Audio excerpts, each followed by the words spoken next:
Welcome student. इससे पहले मैंने ना 2 वीडियो ऑलरेडी अपलोड कर दिए पब्लिक एडमिनिस्ट्रेशन पे। ये तीसरी वीडियो है। टोटल 100 क्वेश्चन हम लोग करेंगे, तो बिना टाइम वेस्ट करे शुरू करते हैं। Who among the following said like physics और chemistry administration is governed by principal. तो इसका करेक्ट आंसर है गुलिक। लूथर गुलिक ने बोला था कि जो फिजिक्स और केमिस्ट्री की तरह जो एडमिनिस्ट्रेशन होता है वो भी कुछ प्रिंसिपल से गवर्न होता है। नेक्स्ट है हेनरी फेयोल, जो है बेसिकली उन्होंने फंक्शन ऑफ एडमिनिस्ट्रेशन को जिस क्रोनोलॉजी में मेंशन किया है वो बतानी है। Organization, planning, command, control and coordination. तो इसे अरेंज करना है। सबसे पहले क्या आएगा? प्लानिंग, उसके बाद में ऑर्गेनाइजिंग, उसके बाद में कमांड, देन कोऑर्डिनेट एंड सबसे लास्ट में कंट्रोल। तो सबसे पहले क्या आएगा? प्लानिंग, दैट इज़ 2, देन 1, उसके बाद में command 3rd, and then coordination and control. तो इसका बी आंसर होगा। Second 1, 3, 5th, 4th। Which of the following statement are correct about development administration? It is change oriented, its objective are simple, it is dynamic and flexible, it is concerned with new tasks। तो change oriented होता है development administration. Next dynamic and flexible होता है, ये भी correct है क्योंकि अच्छा सेकंड जो है वो गलत है। It's objective are simple, this is incorrect. Next भी सही है, डायनेमिक भी होता है और फ्लेक्सिबल भी होता है। और it is concerned with new task, तो ये भी सही है। 1, 3 एंड 4th ये तीनों सही हैं। इसका भी करेक्ट आंसर बी है। नेक्स्ट है लिस्ट है 2, एक तरफ जो है राइटर्स का नाम है और दूसरी तरफ जो है उनकी थ्योरी है, मैच करनी है। सबसे पहले एल्टन मायो की थ्योरी है, ह्यूमन रिलेशन थ्योरी दी है इन्होंने। नेक्स्ट है हेनरी फेयोल, जो हेनरी फेयोल है उनकी क्या है? क्लासिकल थ्योरी ऑफ ऑर्गेनाइजेशन है, जिसमें उन्होंने 14 प्रिंसिपल दिए हैं। नेक्स्ट है निकोलस हेनरी, इन्होंने न्यू पब्लिक मैनेजमेंट की बात करी है, जो कि सेकेंड मिनोवा बुक कॉन्फ्रेंस में हुई थी 1988 के अंदर। नेक्स्ट है फेडरिक टेलर, इन्होंने जो है वो साइंटिफिक मैनेजमेंट थ्योरी दी है। तो ए का 3, बी का 4, देन निकोलस हेनरी, सी का गलत हो गया, ए का human relation theory, Henry Fayol का क्या है? क्लासिकल थ्योरी 1, निकोलस हेनरी का है 4th, एंड डी टाइलर का है साइंटिफिक मैनेजमेंट।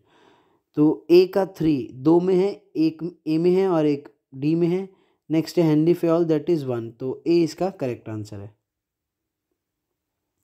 नेक्स्ट अगेन कुछ ऑथर्स के नाम दे रखे हैं और साथ में उनकी बुक्स के नेम है यहाँ पे। तो सबसे पहले है चेस्टर बर्नार्ड, इनकी बुक का नाम क्या है? The function of executive. 1 का 3, तो ए और सी एलिमिनेट हो गए, बचे क्या? 3। फिर है हेनरी फेयोल, हेनरी फेयोल का जो कॉन्सेप्ट है दैट इज़ सामने दे रखा है प्रिंसिपल ऑफ मैनेजमेंट, तो बी का 2 यहीं से मिल जाएगा, ए इसका करेक्ट आंसर है। देन लूथर गुलिक का बेसिस ऑफ ऑर्गेनाइजेशन और टेरी का delegation. Who among the following consider the concept of delegation as a mere myth of organization theory? तो ये थोड़ा सा समझते हैं। MP Follett, Mary Parker Follett ने बोला है ये। उन्होंने क्यों बोला है कि डेलीगेशन एक मेयर मिथ है? बिकॉज उन्होंने बोला है कि डेलीगेशन क्या होता है। जनरली हम लोग डेलीगेशन का मतलब ये समझते हैं कि किसी को काम जो है वो ट्रांसफ़र कर देना, बट उसे अथॉरिटी नहीं देना, पावर नहीं देना। जैसे फॉर एग्जांपल मैनेजर के द्वारा वर्कर को काम देना, बट अथॉरिटी नहीं देना किसी चीज़ को करने की। तो MP फॉलेट इसको मेयर मिथ मानती है, बिकॉज उनके अकॉर्डिंग अगर आप किसी को काम ट्रांसफ़र कर रहे हो तो ऑटोमेटिकली जो अथॉरिटी है वो भी ट्रांसफ़र हो जाती है। तो डेलीगेशन अपने आप में एक मिथ है according to MP Follett. Next है who among the following gave the bounded rationality model of decision making. तो इसका करेक्ट आंसर ए है, हर्बर्ट साइमन ने कॉन्सेप्ट दिया था। ये कॉन्सेप्ट किस रिगार्ड में दिया था उन लोगों ने? उन्होंने हर्बर्ट साइमन ने क्या बोला, जनरली जो साइंटिफिक थ्योरी है या जो क्लासिकल थ्योरी है वो क्या बोलती है कि जो इंसान है, डिसीजन मेकिंग थ्योरी ये बोलती है कि जो व्यक्ति है, पर्सन है, वो बेस्ट डिसीजन लेता है। जितने भी ऑल्टरनेटिव्स होते हैं उसमें से सबसे बेस्ट डिसीजन लेता है। जैसे कि हर्बर्ट साइमन बोल रहा हूँ, सॉरी, जैसे कि डिसीजन मेकिंग थ्योरी थी। बट इन्होंने बोला, इनकी डिसीजन मेकिंग थ्योरी ये बोलती है हर्बर्ट साइमन की, कि जो एक पर्सन होता है उसके पास में लिमिटेड टाइम होता है। नेक्स्ट, कोई भी पर्सन जो है वो सारे ऑल्टरनेटिव्स को जो है बेसिकली नहीं समझ सकता।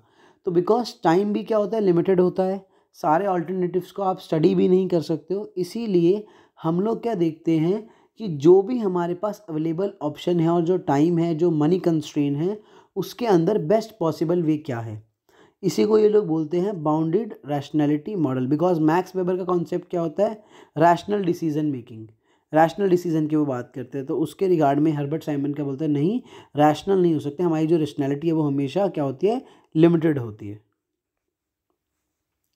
विच one of the following is the goal of scientific management, generating employment, maximising social welfare, higher industrial efficiency and welfare of the worker. तो सी इसका करेक्ट आंसर है हायर इंडस्ट्रियल एफिशिएंसी। आपको पता होनी चाहिए जो मेन प्रोपोनेंट है scientific management की, that is Frederick Taylor. Next है, which one of the following types of bureaucracy is found in the colonial rule. तो इसका करेक्ट आंसर है रूलिंग ब्यूरोक्रेसी। बिकॉज उस समय जो ब्यूरोक्रेसी होती थी, मेनली जितने भी डिसीजन मेकिंग पावर थी या ऑलमोस्ट जो कंट्री को रूल करने का काम था, वो ब्यूरोक्रेसी ही करती थी। That why it is known as ruling bureaucracy. Who among the following said bureaucracy is the price of parliamentary democracy? तो आई गेस ये पता होना चाहिए, इसमें कुछ ऐसे समझने वाला नहीं है। ये बोला है हर्बर्ट मैरिसन ने, सी इसका करेक्ट आंसर है। नेक्स्ट है, who among the following was the first to advance the idea of workers participation in management? Henri Fayol, Herbert Simon, Frederick Taylor, Mary Parker Follett. तो सबसे पहले किसने बात करी थी कि वर्कर्स के पार्टिसिपेशन की मैनेजमेंट में? तो इसका करेक्ट आंसर है Mary Parker Follett, D. Next है कुछ थ्योरी है यहाँ पे, behavioural, bureaucratic, logical and generating, और हमें बताना है कि कौन सी थ्योरी किस कॉन्सेप्ट से रिलेटेड है। सबसे पहले है बिहेवियरल थ्योरी, तो that is related to analysis of human behaviour in administrative setting. तो ए का क्या हो गया, फोर्थ, ए और सी में से एक ही करेक्ट आंसर होगा, मतलब आप एक भी और ढूंढेंगे तो हमको बाकी मिल जाएगा। नेक्स्ट है ब्यूरोक्रेटिक थ्योरी, तो ब्यूरोक्रेटिक थ्योरी में क्या हो जाएगा, ये लीगल रैशनल अथॉरिटी। तो बी का 3, ए इसका करेक्ट आंसर है। फिर इकोलॉजिकल है जो कि एग्रेरियन, ट्रांसिया और इंडस्ट्रिया मॉडल है जो कि फ्रेडरिक रिग ने दिया था। और फिर क्या है लास्ट में, general system, that is administrative system as a sub system of the society. तो ए करेक्ट आंसर है इसका।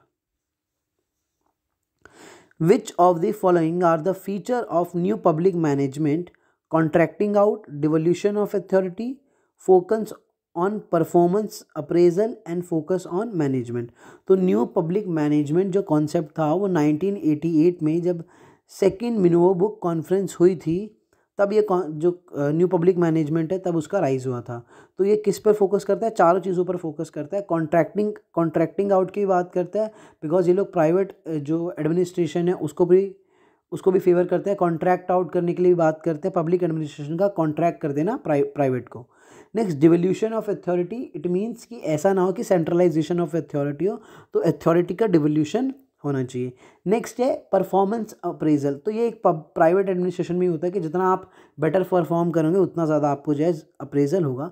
पब्लिक में भी होता है, बट ऑफकोर्स जो प्राइवेट में है वहाँ पर ज़्यादा चीज़ होती है कि आप ज़्यादा परफॉर्म करोगे तब आपको जो अप्रेजल मिलेगा। नेक्स्ट है फोकस ऑन मैनेजमेंट, तो ये चारों जो है वो करेक्ट है, डी आंसर है। Who among the following has criticise classical theory as homely, proverb, myth, slogan and pompous identities? तो ये काफ़ी फेमस जो है वो कोट है हर्बर्ट साइमन की। इन्होंने क्या बोला था, किसको उन्होंने बोला था बेसिकली, प्रोवर्ब्स या मिथ। तो जो रैशनल थ्योरी थी, रैशनल डिसीजन मेकिंग थ्योरी थी, उसको इन्होंने बोला कि they are merely proverbs and myths. Who among the following said that behavior in administration should be studied through psychoanalysis? तो इसका आंसर है अब्राहम मास्लो। इन्होंने साइको एनालिसिस के बेसिस पे जो है वो पब्लिक एडमिनिस्ट्रेशन को समझा था। नेक्स्ट है, the Hawthorne experience belong to the era of, इसका करेक्ट आंसर है late 1920s। Who among the following who among the following are the factor determining the length of span of control। तो now what is span of control कि एक जो employer है या एक जो मैनेजर है, एक मैनेजर के अंदर कितने जो है वर्कर्स होने चाहिए, उसे हम लोग बोलते हैं स्पैन ऑफ कंट्रोल।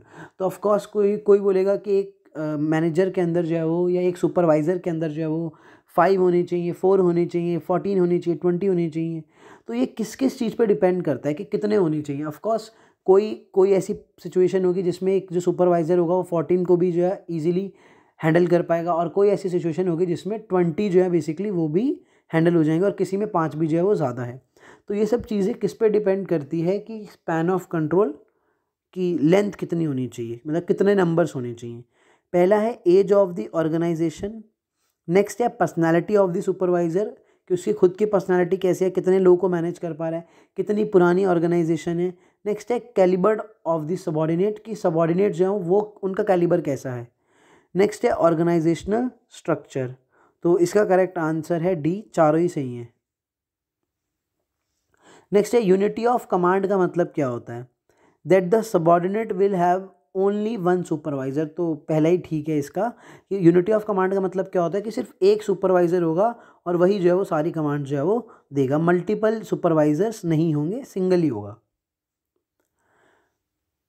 नेक्स्ट एक तरफ कुछ कॉन्सेप्ट है, एक तरफ उनके मीनिंग है, उनको मैच करना है।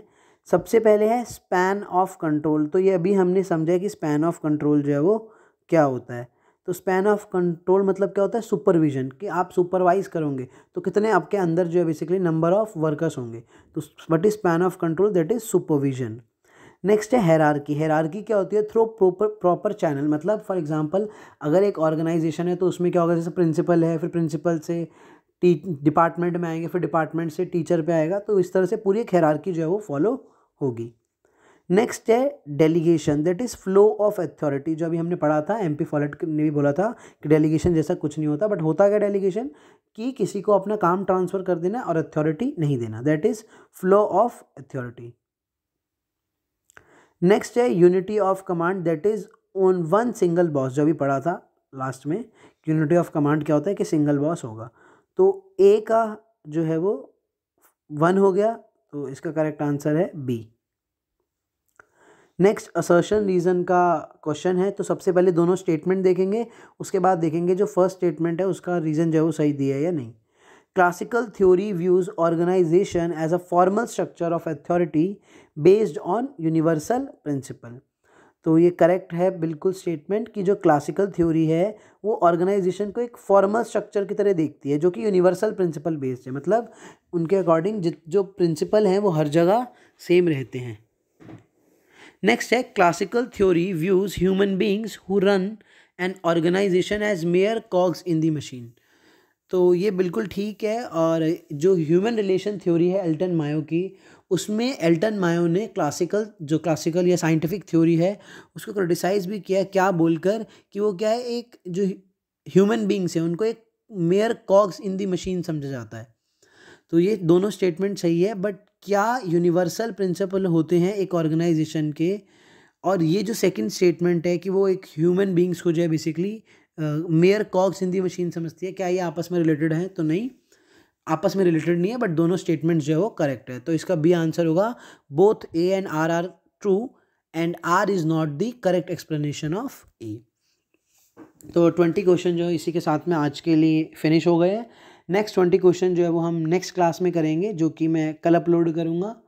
तो अगर आपको वीडियो अच्छी लगी है तो चैनल को सब्सक्राइब कीजिए और कमेंट करके बताइए कि आपको कैसी लगी वीडियो।